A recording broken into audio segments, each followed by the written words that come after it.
افسانے کا عنوان ہے ایک رات کی کہانی۔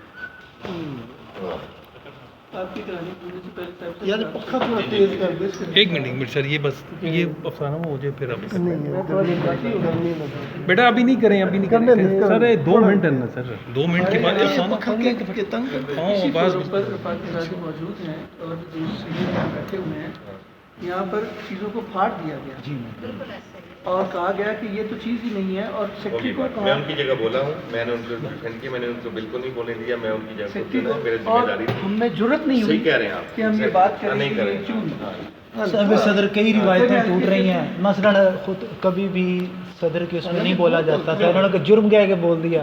مثال کے طور پر افسانے کی کاپیاں، میں یہ سیکٹری صاحبہ پچھلی بار غصہ کر گئی تھی، یہ فرض ہوتا تھا، فرض نماز کی طرح کہ اس کی کاپیاں ضرور دی جاتی ہیں۔ لوگ اپنے ہاتھ سے، یہ جہانگیر صاحب بیٹھے ہوئے ہیں، ہاتھ سے نقل کر کے لاتے تھے جب فوٹو کاپی نہیں تھی۔ تو اب مطلب یہ روایتیں ٹوٹ رہی ہیں، ٹوٹنے دیں انہیں، کوئی بندہ اظہار کرتا ہے اسے کرنے دیں، اب جب ساری روایتیں ساری ٹوٹ رہی ہیں۔ روایتیں ساری پھر تو یہ ہر بندہ ایسے نہ کرو ٹھاکر بھائی، آپ ہر بندہ آپ روایت ایسے نہیں ہیں۔ پھر یہ اختیار سب کو ہوگا۔ بات یہ ہے کہ جب توڑنی ہے ساری روایت ساری توڑ دیں، انجمن چلے شروع کرتے ہیں سر، ٹائم نہیں ہے، شروع کریں، وہ ڈاکٹر صاحب آپ کی بات بالکل بعد میں بات کر لیں گے سر اس سے۔ لیکن بڑے لوگوں کو خاص طور پہ جو زیادہ سینئر ہو جاتے ہیں ان کو زیادہ خیال کرنا، ان کی عزت زیادہ، ان سے ڈیمانڈ بھی ان سے ایکسپیکٹیشن بھی ہماری زیادہ ہوتی ہے۔ یہی کہہ رہے تھے جہانگیر مراد بھی ڈاکٹر صاحب۔ جی ڈاکٹر صاحب کیا نام ہے جی؟ ایک رات کی کہانی۔ وہ کل 5 لوگ تھے۔ یہ افسانہ ہے، نظم نہیں ہے۔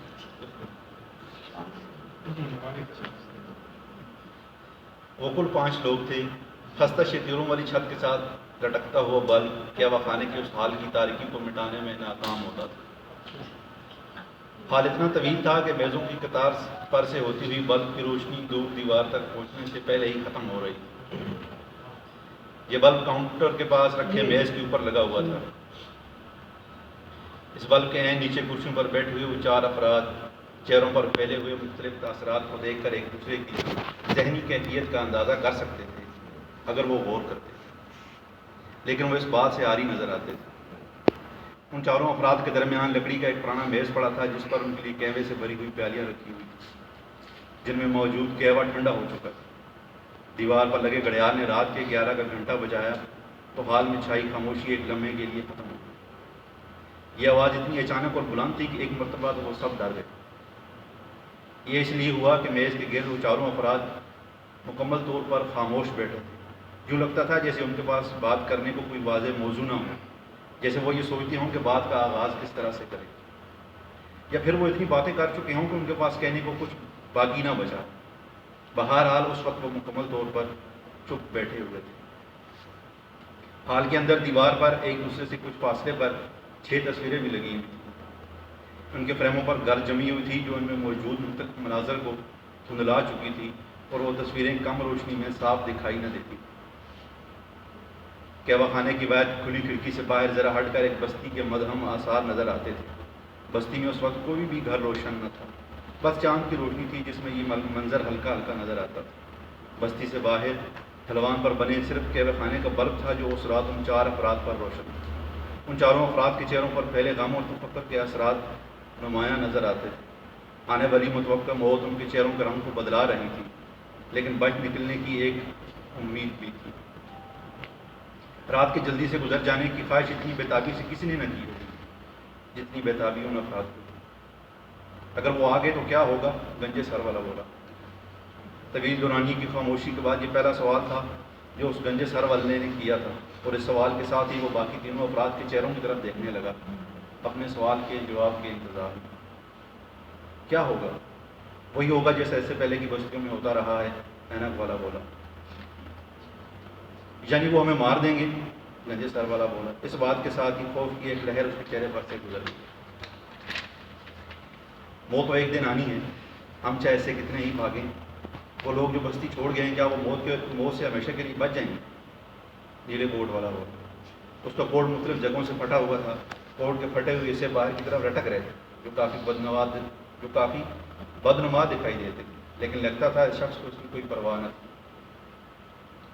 لیکن میں مرنا نہیں چاہتا، اگر انہوں نے مجھے مار دیا تو میری بھیڑوں کا کیا ہوگا؟ مجھے اپنے سے زیادہ ان کی فکر. اب بھی جب میں ان کو باڑے میں بند کر کے اس طرف آ رہا تھا تو انہیں دیکھ کر میری آنکھوں میں آنسو آ گئے. میں اپنی بھیڑوں کے لیے مرنا نہیں چاہتا. قسم ہے اگر میں اس وقت لوٹ آیا ہوتا جب سب لوگ جا رہے تھے تو میں بھی ان کے ساتھ چلا جاتا. اب بھی میرے دل میں یہی دعا ہے کہ جلد صبح ہو تاکہ میں اپنی بھیڑیں لے کر یہاں سے نکل جاؤں. میں جتنا ممکن ہو سکا تیز چلوں گا تاکہ ان لوگوں سے جا کر مل سکوں جو یہاں سے چلے گئے, کیونکہ میں مرنا نہیں چاہتا لیکن میں اپنی بھیڑیں بھی نہیں چھوڑ کر جا سکتا. یہ کہتے ہوئے گنجے سر والا جذباتی ہو. موت جب ایک انسان دوسرے انسان پر مسلط کرتا ہے تو وہ بہت بھیانک ہو جاتا ہے. میں نے جنگ میں اپنی آنکھوں سے دیکھا, انسان جنگ میں بیشی ہو جاتا یا پھر اس سے بھی زیادہ. میری ٹانگیں اسی جنگ کی وجہ سے ہی کٹی ہیں. بڑی مونچھوں والا پہلی بار بولا تھا. اس کے چہرے پر وہی کیفیت تھی جیسے وہ اپنی آنکھوں سے جنگ کے مناظر کو دوبارہ دیکھ رہا ہو. یہ سب مذہب سے دوری کا نتیجہ ہے, نیلے کوٹ والا پھر بولا. لیکن ہم پر جو جنگ مسلط کی گئی ہے وہ بھی تو مذہب کے نام پر ہے. دنیا میں زیادہ تر جنگیں مذہب کے نام پر یا اس کی آڑ میں لڑی گئی ہیں. دراصل اس کے پیچھے اقتدار کی حوث ہوتی. حکمران مذہب کا لباس پہن لیتے اور سادہ لوگ کٹ پتلیوں کی طرح اس کے ہاتھوں میں ناچنے لگتے. یہ سب جھوٹے اور مکار ہوتے ہیں, بس اپنے اپنے مفاد کے لیے ایک دوسرے سے جڑ جاتے ہیں تقدس کے روپ میں, کیونکہ جہالت کو یہ کمال حاصل ہے کہ ویسے لوگوں کو مقدس بنا دیتی ہے جو مقدس جھوٹ بولنے میں ماہر. میں نے ہمیشہ بچوں, خدا ان کو سلامت رکھے, کو یہ تعلیم دی ہے کہ جہالت صرف نہ جاننے کا نام نہیں ہے بلکہ جہالت ایک غلط راہ پر ڈٹ کر کھڑے ہو جانے کا نام ہے. لیکن افسوس لوگ اس بات کو نہیں سمجھتے. یہ کہتے ہوئے اینک والا افسردہ ہو گیا. گنجے سر والا جس کی آنکھوں میں آنسو تیرتے تھے ان کو پوچھتے ہوئے کہنے لگا, مجھے تو اقتدار کی حوث ہے اور نہ ہی میں کسی اور کے اقتدار میں رکاوٹ بنتا ہوں. میں تو اپنی بھیڑوں کے ساتھ رہنا چاہتا ہوں, پھر مجھے لوگ ان کے ساتھ رہنے کیوں نہیں دے. بڑی مونچھوں والے نے ٹھنڈے ہو چکے قہوے کی پیالی کو ایک گھونٹ میں خالی کیا. ایسا کرتے ہوئے دیکھ کر باقی تینوں افراد نے بھی اپنی اپنی پیالی اٹھا لی اور قہوہ پینے لگے. باہر ابھی تک رات کے پہلے پہر والا ماحول تھا. سامنے بستی میں زندگی کے کوئی آثار نظر نہ آتے. ان چاروں افراد سے چند قدم کے فاصلے پر کاؤنٹر تھا جس کے پیچھے بیٹھا ہوا قہوہ خانے کا مالک اونگ رہا تھا.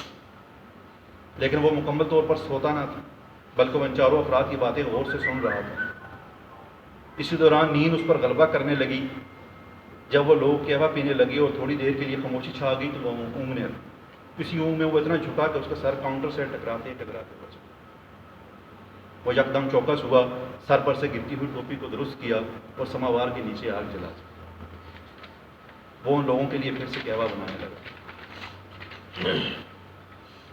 قہوہ خانے کا مالک نہیں چاہتا تھا کہ وہ لوگ اٹھ کر چلے جائیں. سماوار کے نیچے آگ جلاتے ہوئے وہ احسان مندانہ نظروں سے ان چاروں کی طرف دیکھ رہا تھا. ان چاروں افراد کی آنکھوں میں بھی اس کے لیے تشکر کا احساس جھلکتا تھا. انتہا پسندوں کے متوقع حملے کے خوف سے تمام بستی خالی ہو چکی تھی. بستی کی حفاظت کے لیے سرکاری دستوں نے آج صبح پہنچنا تھا لیکن وہ نہ پہنچے. ان کی آمد میں تاخیر پر سب بستی والے اپنا ضروری مال اسباب لے کر محفوظ پناہوں گاہوں کی طرف چلے گئے. جاتے ہی وہ سب جلدی میں دکھائی دیتے تھے. اس جلدی میں بھی وہ پلٹ پلٹ کر اپنے گھروں کے بند دروازوں کو دیکھتے تھے جن پر تالے پڑے ہوئے تھے اور جن کی چابیاں انہوں نے اپنے پاس سنبھال کر رکھی. ان میں سے کچھ ایسے تھے جو اپنے گھر کی دیواروں سے لپٹ کر روتے تھے اور ان کے باقی گھر والے ان کو کھینچتے ہوئے لے جاتے تھے. اپنے ساتھ ان لوگوں نے صرف قیمتی اور ضروری ساز و سامان لیا تھا اس امید پر کہ سرکاری دستے جب اس بستی کو محفوظ کر لیں گے تو وہ واپس اپنے گھروں کو لوٹ آئیں گے. اگرچہ اس بات کا امکان بہت کم تھا لیکن انہیں ایک آس اور امید بہرحال تھی. صرف یہ 5 لوگ تھے جو یہاں رہ گئے تھے. گنجے سر والا جو کہ ایک چرواہا تھا اپنی بھیڑوں کی وجہ سے ادھر رہ گیا تھا.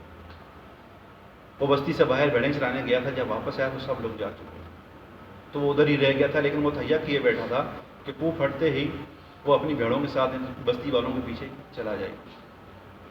بڑی مونچھوں والا جو کہ ایک فوجی تھا اور ایک جنگ میں اپنی ٹانگیں کٹوا چکا تھا اس قابل نہ تھا کہ وہ جانے والوں کے ساتھ جا سکے.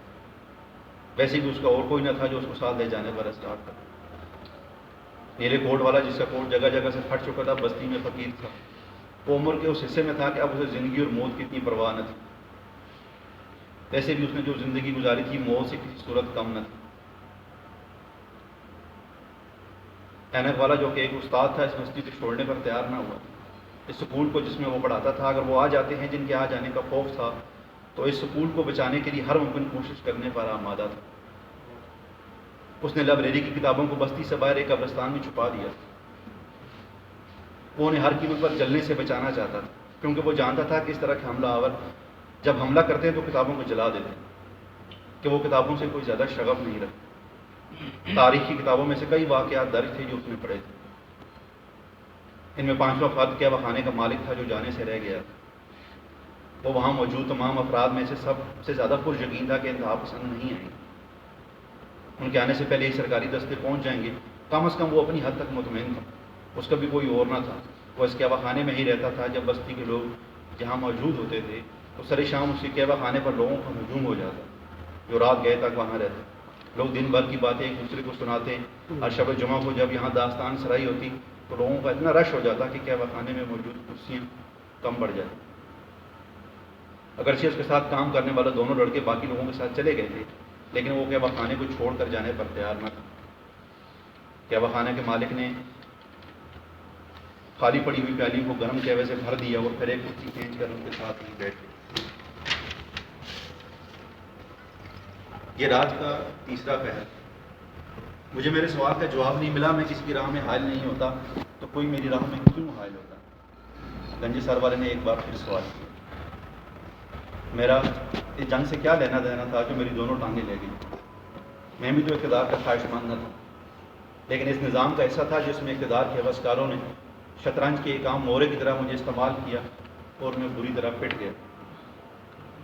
اگر تم میں سے کسی نے کبھی شطرنج کھیلی ہو تو مجھے جان لے گا کہ مورے کس طرح پٹتے۔ افسوس، ایک زندگی جو مجھے ملی تھی وہ میں نے جنگ میں گنوا دی۔ کاش یہ زندگی دوبارہ مل جاتی، پھر اگر وہ مجھے اس جنگ میں دھکیلنا بھی چاہیں تو میں فرار ہو جاؤں گا، لیکن ان کے ہتھے نہیں چھوڑوں گا۔ یہ کہتے ہوئے بڑی مونچھوں والے نے اپنے دونوں ہاتھوں کی مٹھیوں کو سختی سے کھینچ لی۔ یہ تناؤ اس کے چہرے پر بھی پھیل گیا تھا، جس سے اس کی بڑی ہوئی مونچھیں اکڑ گئی۔ اینک والے نے سب کے چہروں کی طرف دیکھا، سب خاموش تھے۔ پھر گنجے سر والے کی طرف متوجہ ہو کے بولا، تم کہتے ہو تمہیں جینے کا حق کیوں نہیں دیا جاتا؟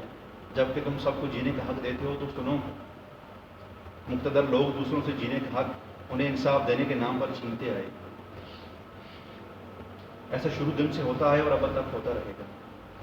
ہر قتل انصاف کے نام پر کیا جاتا ہے، یا کم از کم ایسا ظاہر کیا جاتا ہے، چاہے وہ قتل ریاست کرے یا مقتدر شخص۔ لوگ جو تم پر دندناتے ہوئے چڑھ آتے ہیں تو انہیں تمہاری فکر نہیں ہوتی، بلکہ انہیں زمینوں کی اور ان زمینوں کے نیچے چھپے خزانوں کی لالچ ہوتی ہے جس پر میں اور تم رہ رہے ہوتے۔ ہم ان خزانوں کو کھوجنے کی بجائے آپس میں معمولی باتوں پر جھگڑتے رہتے ہیں، جس جھگڑے کا بحیثیت مجموعی ہمیں کوئی فائدہ نہیں ہوتا۔ البتہ نقصان ہوتا ہے کہ ہمارے دلوں میں ایک دوسرے کے لیے رنجش بڑھتی ہے۔ ہماری ان باہمی رنجشوں کا فائدہ اٹھا کر ہمارے لیے انصاف کے نام پر باہر کے مقتدر لوگ ہماری مدد کو دوڑے آتے ہیں۔ ہم میں سے ہر گروہ یہ سمجھتا ہے کہ وہ جو باہر سے آئے ہیں وہ ہمارے طرفدار ہیں، لیکن در حقیقت وہ کسی کی طرفدار نہیں ہے، وہ صرف اپنے ہمدرد ہوتے ہیں۔ میز کے گرد باقی چاروں افراد اینک والے کی طرف ٹپٹپی لگائے دیکھتے ہیں۔ اس کی باتیں اتنی محویت سے سن رہے تھے کہ سب اپنے آس پاس کی ہر چیز سے بے خبر ہو گئے۔ تم مذہب کے نام پر جھگڑتے ہو اور مذہب کے نام پر اقتدار حاصل کرتے ہو۔ مذہب حکومت کے لیے نہیں ہوتا۔ اگر مذہب کا تعلق حکومت سے ہوتا تو ہر مذہب کا پیشوا بادشاہ رہا ہوتا۔ اس طرح خدا بہار کی طرف سے بھیجے جانے والے نبی اور پیغمبر مقتدر طبقے سے تعلق رکھتے ہوتے، نہ کہ نچلے اور متوسط طبقے سے۔ مذہب ہر طبقے کی ہدایت کے لیے آتا ہے اور عدل کی تلقین کرتا ہے۔ اس لیے یہ جو کہا گیا ہے کہ معاشرہ کفر کے ساتھ زندہ رہ سکتا ہے لیکن ظلم کے ساتھ نہیں، تو یہ 100% درست ہے۔ اس کا مشاہدہ تاریخ کی کتابوں میں کیا جا سکتا ہے کہ معاشروں میں جب تک عدل رہا وہ قائم رہا، لیکن جب عدل ختم ہوا تو وہ معاشرے کی گٹ گئی۔ کہوہ خانے کے مالک نے قہوے کی پیالی کو آہستہ سے اینک والے کے قریب کیا، اتنی احتیاط کے ساتھ کہ کوئی آواز پیدا نہ ہونے پائی۔ وہ سب اینک والے کی باتیں انعماد سے سن رہے، ان میں سے کوئی بھی نہیں چاہتا تھا کہ اینک والے کی گفتگو کا تسلسل ٹوٹے۔ اینک والے نے ایک نظر پیالی کی طرف دیکھا اور پھر بولا، مذہب علم کا نام ہے۔ علم فائدہ مند تب ہوتا ہے جب وہ عمل میں بدل جائے،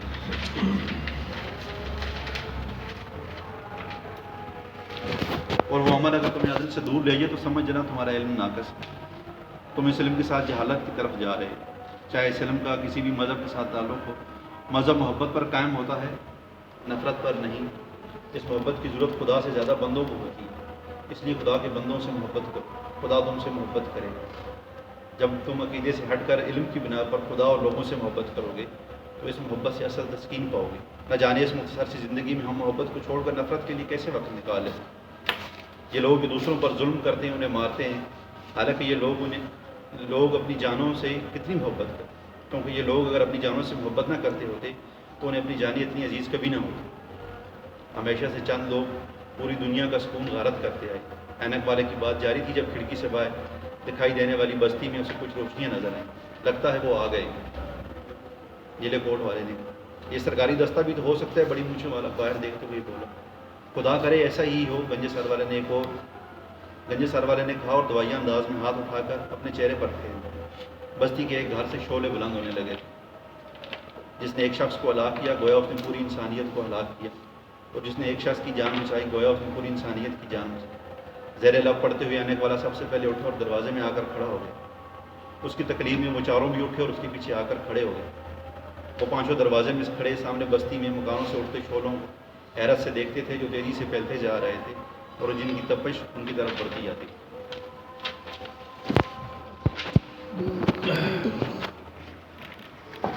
دوستوں، افسانہ آپ نے سنا، آپ نے بڑے غور سے سنا، مجھے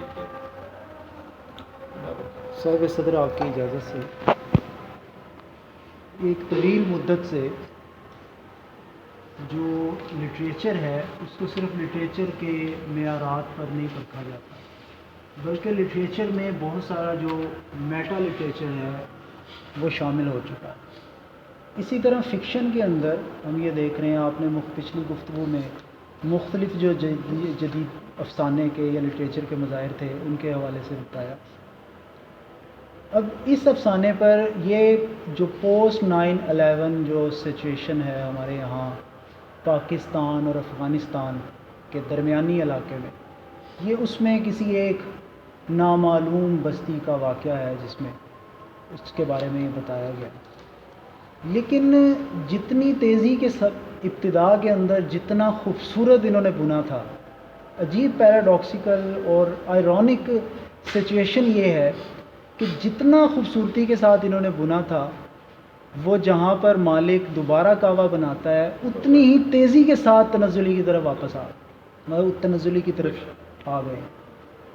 ابتدا میں یہ لگ رہا تھا کہ یہ ہمارے یہاں پر جو سمبولک افسانہ لکھا گیا یا ایبسٹریکٹ افسانہ لکھا گیا، مثلا تینوں ادوار میں جو پہلا سمبولک تھا جس کے ابتدائی اثرات ہمیں منٹو کے عطاء اللہ افسانے میں نظر آتے ہیں، یا دوسرے غلام عباس کے سایہ افسانے میں نظر آتے ہیں، اور پھر ایک سمبولک جو ہمارے یہاں پر تحریک ہے، اور تیسرا یہ موجودہ دور جس میں بیانوی کہانی سے لے کر ایک علامتی کہانی کی طرف جایا جاتا ہے، اور دونوں جو ہیپننگ ہوتی ہے، جو سچویشن ہوتی ہے، جو تھاٹ ہوتا ہے، وہ کہانی کی رو کے اندر چل رہا ہوتا ہے۔ میں بے شمار کہانیوں کے مثالیں پیش کر سکتا ہوں جس میں عرفان احمد عرفی کی کہانی ہے یا یوسف چودھری کی کئی کہانیاں ہیں یا باقی لوگ بھی موجود ہیں، لیکن اس کا مجھے یہ لگ رہا تھا کہ یہ اس پچھلے پورے سفر سے اور افسانے کی مختلف ٹیکنیک سے استفادہ کرتے ہوئے جو ہمارا پوسٹ 9/11 جو سچویشن ہے وہ سچویشن نہیں ہے جو کافکا کی تھی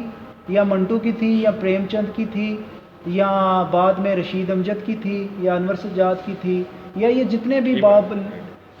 تو جب آپ موجودہ دور کے اندر افسانہ لکھ رہے ہیں، یہاں تو بالکل جیسے پچھلا افسانہ تھا بالکل اسٹریٹ فارورڈ ہو، جس میں ایک تلقینی انداز کے اندر ایک بات بیان کی گئی ہو، یعنی ABC کے تحت ABC سے لے کر Z تک کہانی چل رہی ہے۔ دوسرا طریقہ ہے ٹیکنیکس کا، اور وہ ہے پلیسمنٹ کا۔ جو ٹیکنیک میں مختلف چیزیں آ جاتی ہیں، پلیسمنٹ آ جاتی ہے، اس میں جو بائنری اپوزیشنز ہیں وہ بے شمار اس میں چیزیں ہیں جو آ جاتی ہیں۔ اس میں ابتدا میں تو آپ یہ دیکھتے ہیں پہلا جملہ ہی اتنا کیپچرنگ ہے کہ آپ ایک دم چونک جاتے ہیں کہ یہ بہت بڑے موضوع کو بہت بڑی ٹیکنیک سے بیان کرنے کی کوشش کی جا رہی ہے، لیکن بعد میں اتنا زیادہ وضاحتی انداز آنا شروع ہو جاتا ہے کہ ہمیں ساری معلوم چیزوں کو سامنے، یعنی جو فوٹوگرافی ہے وہ شروع ہو جاتی ہے، جو پینٹنگ ہے وہ نہیں ہمارے سامنے آ رہی ہوتی۔ یہ موضوع اس کے اوپر کئی افسانے، ابھی انتھولوجی بھی چھپی جو دہشت گردی کا آپ موضوع کہہ لیں، انتہا پسندی کا موضوع کہہ لیں. افسانہ نگار یا ایک تخلیقار کا فریضہ یہ ہے کہ وہ جو صحافتی یا وقوعاتی یا واقعاتی جتنے بھی موضوعات ہیں وہ ان کا ایک دیر پا تجزیہ کرتا ہے، دیر پا ان کا انالیسس کرتا ہے، ان کو وہ صحافیانہ انداز میں نہیں لکھتا. اس میں ہمیں مثال کے طور پر اسلامک اسٹڈیز سے یا اسلامیات کے مختلف چیزوں سے، قرآن پاک کے اس میں حوالے موجود ہیں، حدیث کا حوالہ موجود ہے، لیکن وہ محض دستاویزی رہتا ہے. جیسے اداس نسلیں کے آپ آخری 150 صفحے پڑھ لیں، وہ آپ کو ایسے لگتا ہے جیسے ایک تقریر چل رہی ہے. آپ اس کو تو ڈپٹی نذیر احمد کو تو آپ یہ دے دیتے ہیں، رعایت دے دیتے ہیں کہ اس کا تو مقصد ہی ایک مقصدی ادب تخلیق کرنا تھا. مثلا توبۃ النصوح میں یا ابن الوقت میں جب وہ تقریر کر رہا ہے تو آپ یہ کہتے ہیں کہ یہ ہمارے چونکہ فکشن کے ابتدائی قد و فال تھے، ابتدا ابھی چل رہا تھا تو اس میں تو چلیں چل جاتا ہے. لیکن آج جہاں پر افسانہ اپنی پوری وارفتگی کے ساتھ اور پورے وفور کے ساتھ، پورے تنوع کے ساتھ کھڑا ہوا ہے، میرا یہ خیال ہے کہ اس اگلا جو اس کا دوسرا پورشن ہے اس کو دوبارہ دیکھنا چاہیے اور ایک کمپیکٹ انداز میں. مثال کے طور پر پہلا جو ہے اس میں ایک ابہام ہونے کے باوجود ایک جامع قسم کا تجزیہ موجود ہے. مثلا یہ نہیں پتہ چل رہا کہ یہ جو اچھا ایک چیز انتہا پسند جو ہے وہ ایک وسیع لفظ ہے. اس تناظر کے اندر تخریب کار کا لفظ یا عسکریت پسند یا اس طرح کا لفظ آنا چاہیے. انتہا پسند ضروری نہیں ہے کہ وہ عسکری بھی ہو یا مسلح بھی ہو. تو میں یہ کہہ رہا ہوں کہ ابتدا کے اندر ایک ابہام ہونے کے باوجود ہمیں یہ پتہ چل رہا تھا کہ یہ سرکاری یا غیر سرکاری جو بھی عسکریت پسند ہیں اور ان کی وجہ سے جو بھی اس معاشرے کے اندر، اس علاقے کے اندر جو نقصانات آ رہے ہیں، لیکن بعد میں جب واضح ہو جاتی ہے، بات کھل جاتی ہے کہ وہ ایک خاص طرح کے مسلح ہے، تو وہاں پر وہ اس کا ڈکلائن شروع ہوگی. یہ چند بنیادی بات. صاحب صدر یہ ان کا دوسرا افسانہ میں سن رہا ہوں، اور جیسا کہ اب جس طرح افسانہ کے حوالے سے جیسے یہ راجہ صاحب نے بات کی ہے، میرے انداز میں تو اب افسانہ ظاہر بات ہے اب ٹیکنیک کے ہی رہ گیا ہے. جتنی اچھی ٹیکنیک افسانہ نگار کے پاس ہے تو وہ اتنا اچھا جو ہے اس کرافٹ کریٹ کر سکتا ہے. ان کے پاس جو ہے ان کا جو پہلا افسانہ تھا جو میں نے سنا تھا، اس میں بھی ایک تو ان کے پاس یہ مہارت تو ہے کہ یہ جملوں سے اور وہ لوکیل جو بنانے کی کوشش کرتے ہیں اور قاری کو ڈیفینیٹلی، جیسے میں نے شروع میں ان کا ابتدائیہ تھا اس سے، یہ قاری کو کیپچر کرنے کی صلاحیت تو رکھتے ہیں اور بڑی خاص صلاحیت رکھتے ہیں. لیکن اس افسانے میں بھی یہی تھا کہ یہ شروع میں اتنی وہ کریوسٹی پیدا کر دیتے ہیں، موضوعاتی بھی اور ٹریٹمنٹ سے بھی. قاری بالکل جو ہے ان کے ساتھ لگ جاتا ہے، یہ ٹرک کی بتی کے پیچھے تو لگا دیتے ہیں لیکن وہاں تک نہیں پہنچتا. یہ بالکل ایسے ہی ہے. اس میں بھی وہ مجھے یاد آ رہا ہے، غالباً نہیں کہ افسانہ ہے کہ وہ پہاڑ کھود رہے ہیں، پہاڑ کے اس پار وہ کھودتے رہتے ہیں. اب قاری جو ہے دم بخود رہ جاتا ہے کہ اب پتہ نہیں کوئی نئی بات ہوگی، کوئی نئی چیز ہوگی. اس افسانے کے ساتھ بھی یہی ہوا ہے کہ انہوں نے فضا شروع میں پہلے ایک 1.5 پیج میں تو انہوں نے بالکل سب کو ساتھ انگلی پکڑ لی سب کی اور اپنی انگلی پکڑا بھی لی. لیکن جیسے جیسے کہانی آگے بڑھتی چلی گئی ہے اور پھر وہ کریکٹر جو ہے، اچھا میں یہ سمجھ رہا تھا جس طرح یہ ٹریٹمنٹ کر رہے تھے جزویات کی، تو میں شروع میں یہ سمجھا تھا کہ یار یہ وہ کیا کہتے ہیں فارمولہ افسانے ہمارے ہاں ہوتے ہیں نا، کہ میری ایک سہیلی تھی، اس کے خاوند کا یہ تھا، وہ گئی تھی اور آفس میں تھا، جو ہمارے ہاں درجنوں قسم کے لکھے جا رہے ہیں، وہ ایبسلیٹ بھی ہو گیا وہ سلسلہ. اب تو وہ زمانہ نہیں رہا کہ آپ پوری جزیات کے ساتھ دیں گے اور وہی گھسے پٹے جملے جو ہے نا وہ دیں گے، تو اس سے تو قاری اتنی جلدی وہ نہیں ہوتا. ان کے پاس وہ من کا حاصل ہے ان کو، لیکن پھر وہ پریچر بھی آ گیا بیچ میں، کریکٹر ادھر شفٹ ہو گیا. کہانی جو ہے وہ جیسے جیسے آگے بڑھتی جاتی ہے تو وہ اب بھرنا تو نہیں کہہ سکتے لیکن وہ بالکل اوپن ہو گئی. اور ساری چیزیں جس کو آپ نے چھپا کے جو ہے، مثلا آپ نے ایک ٹرے میں جو ہے ایک عام سی چیز رکھی ہوئی ہے، لیکن آپ لوگوں کو یہ شو کر رہے ہیں کہ اس میں جو ہے نا بڑے ہیرے جواہرات ہیں اور بڑی نایاب چیزیں ہیں، لیکن جب وہ پردہ سرکتا ہے تھوڑا سا تو پتہ چلتا ہے کہ اندر تو کچھ بھی نہیں تھا۔ پہلے افسانے میں بھی ان کے ساتھ یہی پرابلم تھی، اور اس افسانے میں بھی یہی ہوا کہ سب لے کے چل پڑے، اور انہوں نے کہا کوئی آخر میں کوئی نئی بات ہوگی، کوئی نئی چیز ہوگی، لیکن آخر میں جو ہے انہوں نے وہ مایوسی کی حد تک جو ہے وہ اس کا کلائمیکس جو ہے نا اس کا میں کہتا ہوں کہ، لیکن یہ داد اس بات کی ضرور ان کو دینی چاہیے، اور وہ بنتی بھی ہے کہ ٹریٹمنٹ کے حوالے سے جو ہے۔ سر میں نے پہلا افسانہ کو سنا ہے قائم نواز کا، اور یہ دوسرا افسانہ بھی۔ یقین کیجیے کہ جب انہوں نے پہلے افسانہ شروع کیا تو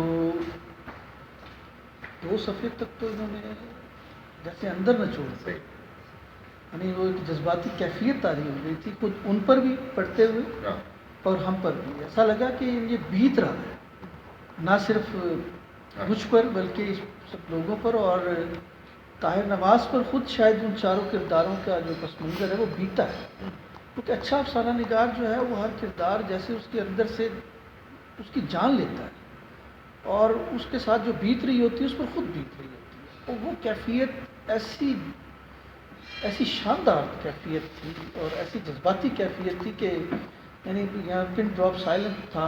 ارشد چوہان صاحب شاید اس سے اور معنی میں لے رہے تھے، لیکن میں اس کے ساتھ بالکل جذباتی سطح پر انوالو تھا، لیکن مجھے لگا کہ یہ افسانہ انہوں نے 2 نشستوں میں لکھا ہے۔ پہلی نشست میں جب انہوں نے یہ ابتدا کی ہے تو وہ سماوار تک آ گئے بالکل، اور جب دوسری نشست میں بیٹھے ہیں تو وہ ٹیمپو ٹوٹ گیا تھا، وہ کیفیت ان سے کہیں نا ہاتھ سے سرک گئی۔ اب وہ ظاہر ہے اس کو کہیں انجام تو دینا تھا، تو انجام دیتے ہوئے وہ پھر جو ہے ذرا اس سطح سے نیچے آئے۔ تو مائٹ بھی یہ دوبارہ اگر افسانے کو دیکھیں گے، باقی تو اس کے موضوع پر کافی رفاقت صاحب نے ڈیٹیل سے بات کر لی ہے کہ اس پہ کہانی کیا ہے اور کس طرح بیت رہی ہے۔ پہلے تو سمجھ نہیں آ رہی تھی اس بات کی بھی کہ اس کی نکیل کیا بنے، کیونکہ سماوار تو بہت جگہ پہ ہے، اور اس طرح کے ریسٹورینٹ جو ہے وہ یہاں ایشیا کے مختلف ممالک میں مختلف جگہوں پر ہے، اور افغانستان بھی لگ رہا تھا، اور ہمارے درمیان کا حصہ بھی لگ رہا تھا، ایران بھی لگ رہا تھا، اور بہت ساری جگہیں لگ رہی تھیں۔ اگر وہ اس فضا کو برقرار رہنے دیا جاتا اور اس جو ہے کیوریاسٹی کو اوپن نہ کیا جاتا اور یہ چھوڑ دیا جاتا کاری پر کہ وہ کس طرح سے اس کو سمجھتا ہے، تو یہ زیادہ چلا جاتا ہوں۔ لیکن پھر بھی میں تعریف کروں گا ان کے آدھے افسانے کی کہ آدھا افسانہ بے پناہ اچھا افسانہ، اور اسی کے ذریعے سر صدر یہ جو کرٹک ہوتا ہے اس کا منصب بھی یہ ہوتا ہے کہ وہ کسی تخلیق کار کے تخلیقی تجربے تک پہنچے۔ تو میرا خیال ہے ارشد معراج نے جو باتیں کی وہ بجا ہے کہ یہ 2 نشستوں میں لکھا گیا افسانہ ہے۔ پہلے حصے میں ان کی گرفت بہت مضبوط ہے، اس میں جو فضا ہے اور جو مناظر ہیں اور جو جملے اور جو وہ لوکیل مکیوہ خانے کا منظر کمال متاثر سے ایک طاری کر دیتا ہے آپ کو وہ۔ پھر آگے وہ سماوار کا ذکر جہاں آتا ہے تو مجھے ماں یاد آ جاتی ہے، گورکی کا افسانہ وہ ناول ماں، اس میں وہ آتے ہیں وہ جو انقلابی وہ بیٹھ کر سماوار سے کہوا پیتے ہیں۔ تو اس کی افسانے کی بھی لوکیل جو ہے وہ رشیا اور افغانستان کے درمیانی علاقہ بنتا ہے۔ تو میں وہی بات پھر دوبارہ میں ریپیٹ کروں گا کہ اگلی نشست میں جب اگلا حصہ انہوں نے لکھا اس وقت یہ ان سے وہ پہلی والی جو فضا تھی وہ ہاتھ سے نکل چکی تھی، تو بعد میں افسانہ انہوں نے مکمل کرنا تھا۔ تو آخری حصہ ویسے کمزور ہے، جہاں یہ سہارا لے رہے ہیں آیات کا یا مختلف اقوال کا کہ جس نے ایک بندے کو مارا ہلاکت کی وہ ساری انسانیت، ان سہاروں سے یہ کہانی کو بنا رہے ہیں، حالانکہ اسی فضا سے بننی چاہیے تھی کہانی۔ سر خاص طور پر دوسرے حصے میں جہاں پہ ہم یہ دیکھتے ہیں کہ ایک کتابی انداز شروع ہو جاتے ہیں، بیان شروع ہو جاتے ہیں، وہاں تین جو بنیادی ہوتے ہیں علم، محبت اور ادب، موضوعی اعتبار سے یہ بہت قابل غور ہے۔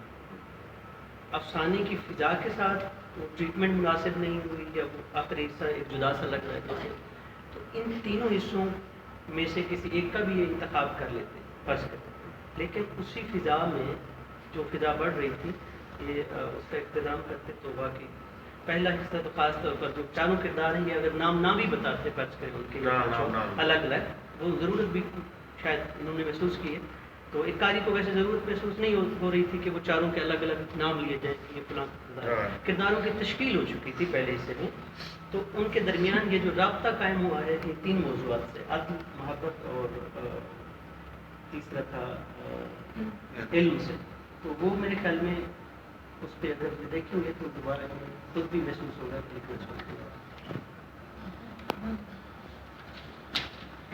ٹیکنیک پر تو ہمارے سینئرز نے بات کر لی، مجھے اس کرداروں کے حوالے سے میں بات کرنا چاہتی ہوں کہ مجھے نہیں لگا کہ یہ کردار انہوں نے بعد میں سوچے۔ 5 کردار انہوں نے کہے، جس میں ایک نیلے کوٹ والا تھا، ایک گنجا تھا جو کہ بھیڑ بکریوں سے جس کا تعلق تھا۔ مجھے یہ نا معاشرے کی ڈفرینٹ کیٹیگری مطلب سے لوگ لگ رہے ہیں۔ جو بھیڑ بکریوں والا تھا وہ ایک عام انسان طبقے سے تعلق رکھتا ہے، بڑی مونچھوں والا وہ جو عسکری طبقے سے تعلق رکھتا ہے، اسی طرح جو قہوہ خانے کا مالک ہے وہ ایک بزنس طبقے سے تعلق رکھتا ہے۔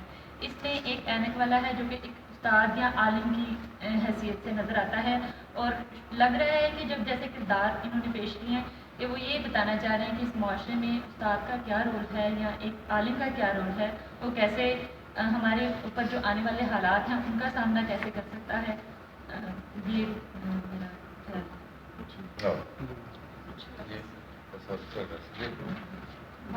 سر میں یہ جو سینئر نے کہا نا کہ 2 نشستوں میں لکھا گیا، شاید 2 نشستوں میں لکھا گیا، لیکن مجھے یہ جو گرفت انہوں نے رکھی، فرسٹ سینٹنس جب سے پایا نا تو میں نے جان بوجھ کے نہیں کہا ہوا تو خود بخود نکل گیا، مطلب ان کی اتنی کیپچرنگ لائن تھی، میں ان کو جانتا بھی نہیں، میں سپورٹ میں نہیں کہا، تو ان کی جو لائن ہی وہ ایسی کیپچرنگ تھی کہ میں نے بہت کہہ دیا، اور بیچ میں یکدم انہوں نے جیسے لڑکے بیٹھے ہوئے کسی کیسے الٹے سیدھے نام لیتے ہیں، تو بیچ میں انہوں نے گنجے چڑھا تھا تو میں ہنس پڑا، اور مجھے یہ ساتھ لے کے بالکل چل رہے تھے، بلکہ میں تو بستی کو دیکھ رہا، ایسا لگا جیسے میں ادھر قہوہ خانہ ہے اور بیٹھا ہوں اور کھڑکی سے دیکھ رہا ہوں، اس طرح انہوں نے اتنی جزیات کے ساتھ اس کو بیان کیا، اور مجھے یہ تجسس تھا کہ یہ کون ہے، انہوں نے آگے جا کے وضاحت کیا، وہ بالکل درست کی، میرے ذہن میں یہ کوئی گنجے سر والا کون ہے، یہ اینک والا کون ہے، تو آگے جا کے انہوں نے وضاحت دی ہے نا تو مجھے کلیئرٹی ہوئی ہے کہ یہ ٹھیک ہے، اچھا اینک والا جو ہے وہ استاد جو، کیونکہ اس کی باتیں ایسی لگتی ہیں کہ بندہ پڑھا لکھا لگ رہا ہے، اس کی کوئی ڈیفینیشن ہونی چاہیے کہ یہ کون ہے، تو انہوں نے پھر آگے چل کے بتا دیا کہ وہ استاد تھا، اور کتابیں چھپانے والا واقعات، جتنی بھی جنگیں ہوئی ہیں دنیا، جب بھی جنگ ہوتی ہے کوئی بھی جو حملہ آور ہوتا ہے وہ عورتوں کو بھی لے جاتے ہیں، لیکن کتابیں آدمی جلا دیتے ہیں یا لے جاتے ہیں، وہاں چھوڑتے نہیں، کیونکہ اگر ان کے پاس کتابیں بچ گئی تو وہ دوبارہ ری اسمبل کر کے اپنی سوسائٹی کریٹ کر دیں گے، میرے نزدیک تو اتنا افسانہ ٹھیک ہے۔ اچھا، اتنی خوبصورت ساری میں دی ہے، واقعی یہ افسانہ جب شروع ہوا تو ایک داستان گو کا گمان گزر رہا تھا، اور ہم خود کو سرائے میں ایک محسوس کر رہے تھے۔ اچھا، افسانے کے حوالے سے 2 چیزیں ہوتی ہیں، یا شاید یہ ہمارا ذاتی خیال ہے، افسانہ بندہ اس وقت لکھتا ہے یا تو اس کے پاس پہلے سے کوئی ایک انجام جو ہے وہ ذہن میں ہوتا ہے، ایک خیال کوئی جو ہے اس کو ستا رہا ہوتا ہے کہ اس کے گرد میں نے کہانی بنی، اور وہ خیال اتنا مضبوط ہوتا ہے، یعنی وہ ایک واضح میسیج، واضح پیغام ہوتا ہے، تو اس کے گرد وہ باقی کہانی بنتا ہے۔ مجھے لگتا ہے انہوں نے باقی کہانی تو بن رہی لیکن انجام ان کے ذہن میں نہیں تھا، اور وہ کمی اتنی شدت کی تھی، کتنی خوبصورت یہ ساری چیزیں، یا آپ کے ذہن میں ماحول ہوتا ہے یا انجام ہوتا ہے، 2 ہی طریقے ہوتی ہیں افسانہ لکھنے کی، تو ان کے ذہن میں ماحول زیادہ شدت کا تھا، اور وہ اتنی شدت اختیار کر گیا کہ افسانہ ان سے خود بھی سنبھالا نہیں گیا۔ ارشد کی اس بات سے اتفاق ہے کہ یہ لگتا ہے جیسے